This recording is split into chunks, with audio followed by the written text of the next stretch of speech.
Vision is the dominant sense for most people with sight. The organ of sight is the eye. Think of it as a slightly irregular, hollow sphere that takes in light and translates it into images. If we enlarge the eye and look inside it, we can discover how that's done. Inside the eye are various structures working together to create an image the brain can understand. Among these are the cornea, a clear dome-like structure covering the iris or colored part of the eye, the lens directly below it, and the retina, which lines the back of the eye. The retina consists of thin layers of light-sensitive tissue. This candle can help us understand how the eye captures images and then sends them to the brain. First, the candlelight passes through the cornea. As it does, it's bent or refracted onto the lens. As the light passes through the lens, it's bent a second time. Finally, it arrives at the retina, where an image is formed. This double bending, though, has reversed the image and turned it upside down. If that was the end of the story, the world would always appear upside down.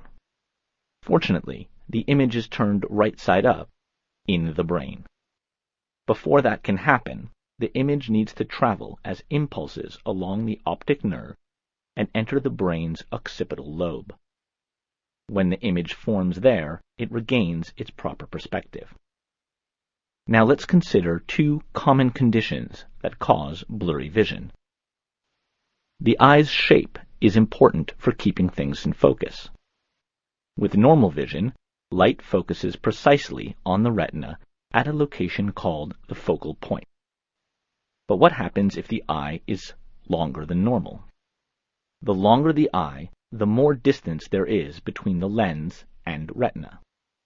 But the cornea and lens still bend light the same way.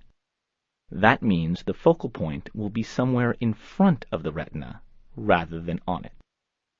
This makes it difficult to see things that are far away. A person with a long eye is said to be nearsighted. Glasses with concave lenses can correct nearsightedness. The lens widens the plane of light coming through the cornea. That pushes the focal point back onto the retina. Farsightedness is just the opposite. The eye's length is too short. When that happens, the focal point is behind the retina, so it's difficult to see things that are up close. Glasses with convex lenses narrow the plane of light. Narrowing the light passing through the cornea moves the focal point back onto the retina and can correct farsightedness.